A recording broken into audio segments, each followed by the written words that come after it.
Hello dear viewers, you're watching ERi-TV. Welcome to English News Broadcast with me, Bersabet Tagle. These are the major headlines for today. Vocational training organized to use in Barentu.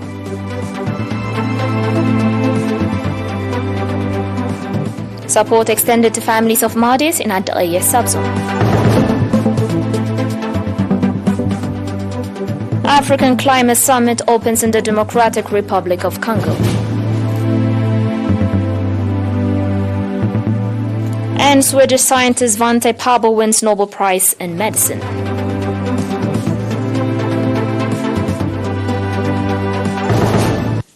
On your local news, the National Union of Eritrean Youth and Students branch in Gashbarka region organized vocational training to 316 youths in Barentu subzone.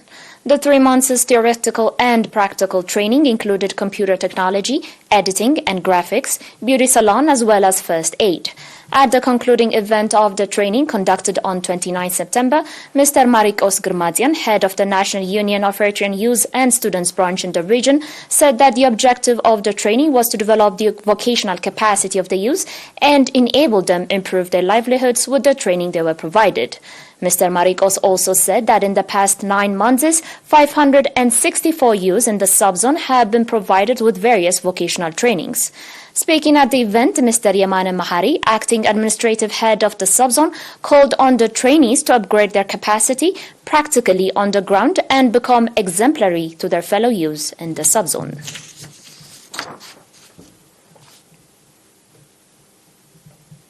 Proceeding with the news, residents of Haineba and Onabur administrative areas at the Eritrea subzone carried out popular campaign in support of families of Madis and families of members of the armed forces that are defending the national sovereignty, indicating that supporting disadvantaged citizens is part of the noble culture of the Eritrean people. Mr. Kidane Melles, administrator of Onabur administrative area, said that the popular campaign included collecting harvest of families of Madis and members of the armed forces that are in defense of the national sovereignty. According to Ms. Asmeret Tesfa Mikael, managing director of Haineba administrative area, over 700 people have been engaged in the 2 administrative areas in collecting harvest of over 80 families. The participants on their part expressed satisfaction for being part of the popular campaign to support disadvantaged families and that they will sustainably continue the program.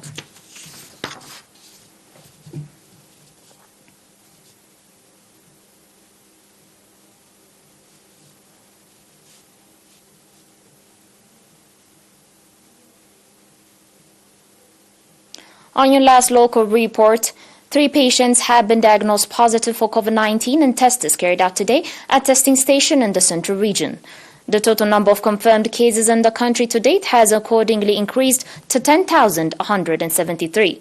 The total number of recovered patients stands at 10,065, while the number of deaths stands at 103.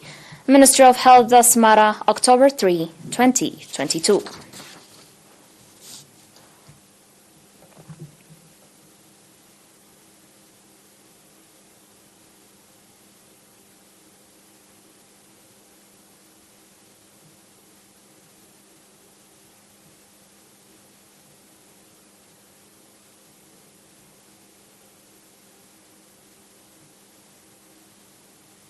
Dear viewers, and I'll be back with your international reports after the short break.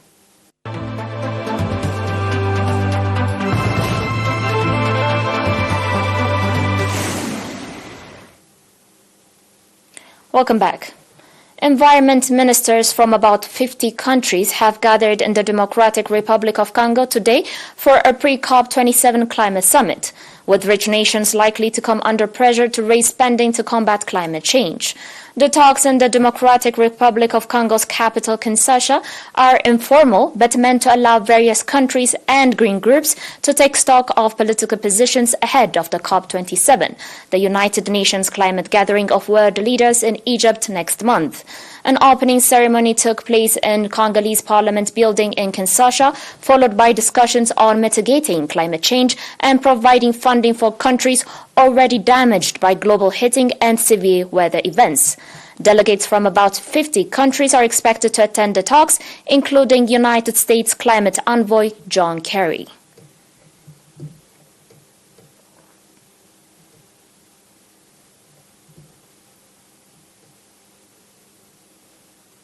On today's last report, Swedish scientist Svante Pääbo has won the 2022 Nobel Prize in Physiology or Medicine for his discoveries concerning the genomes of extinct hominins and human evolution, the awarding body said.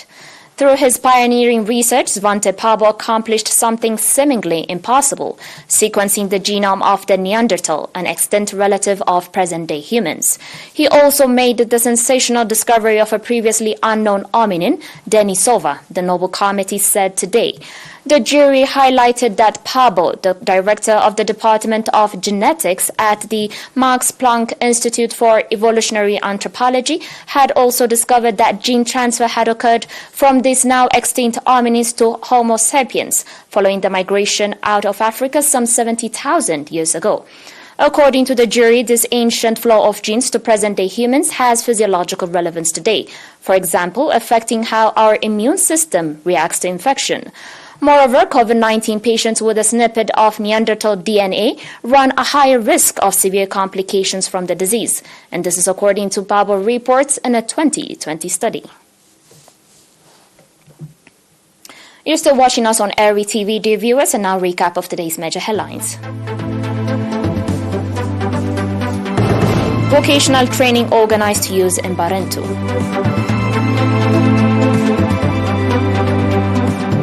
Support extended to families of Madis in Eritrea subzone.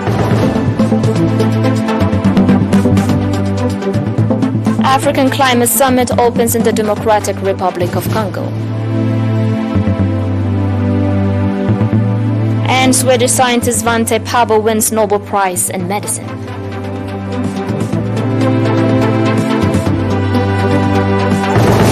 Dear viewers, that was it for today. Thanks for watching and have a good one.